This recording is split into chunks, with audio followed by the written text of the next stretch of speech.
5월 12일 먼저 보는 재민일보입니다. 이태원 방문 이력이 있는 외국인이 서귀포 의료원 일반병동에 내원한 사실이 알려지면서 방역당국에 긴장하고 있습니다. 12일 서귀포 의료원과 서귀포 보건소 등에 따르면 11일 서귀포 의료원 정형외과에 이태원 방문 이력이 있는 영국인 A씨가 찰가상 치료를 위해 내원한 것으로 코로나19 진단검사를 받은 상태입니다. 검사 결과에 따라 병원 폐쇄가 불가피하는 등 제주 방역 허점에 대한 우려가 커지고 있습니다. 재민일보가 단독 보도합니다. 코로나19 충격에 흔들린 제주 경제가 사실상 빛으로 버티고 있는 것으로 나타났습니다. 코로나19 특별 보증을 시행한 지 불과 3개월여 만에 이미 지난해 수준의 신용보증 지원이 이루어졌습니다. 제주 신용보증재단에 따르면 지난 2월 13일부터 11일까지 8,300여 건 2,100억 원을 지원했습니다.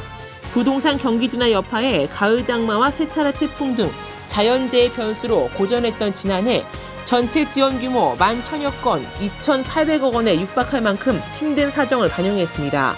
자세한 내용 재민일보 경제면에서 보실 수 있습니다. 코로나19 사태가 장기화되면서 도내 관광업 등 사업체들의 고용 유지를 위한 지원을 한시적으로 연장해야 한다는 목소리가 커지고 있습니다. 고용유지지원금은 사업주가 근로자를 줄이지 않고 휴업 또는 휴직 등의 고용유지를 조치를 통해 고용유지하면 정부가 최장 6개월간 인건비 일부를 지원해 근로자의 실직을 예방하는 제도입니다. 제주도는 고용센터에 따르면 6월까지 정부가 대기업을 제외한 모든 업종의 유급휴직자를 대상으로 임금의 90%를 지원하지만 7월 1일부터 31일까지는 고용유지 조치에 대한 특별지원기간 3월부터 7월 고시에 따라 4분의 3으로 8월부터는 3분의 2로 줄어들게 됩니다. 코로나19 사태 종결이 불투명해지면서 지원기간 연장이 필요하다는 것에 힘에 실리고 있습니다. 제주시 지역노후 개발사업지구에 대한 건축규제 완화 방안이 검토되면서 관심이 모아지고 있습니다. 제주시는 다음 달 노후 개발사업지구에 대한 지구 단위 계획 정비 용역을 추진할 계획이며 정비 대상은 일도동, 연동, 함덕, 탁동 택지 개발지구 등 6곳으로 366만 9천여 제곱미터입니다.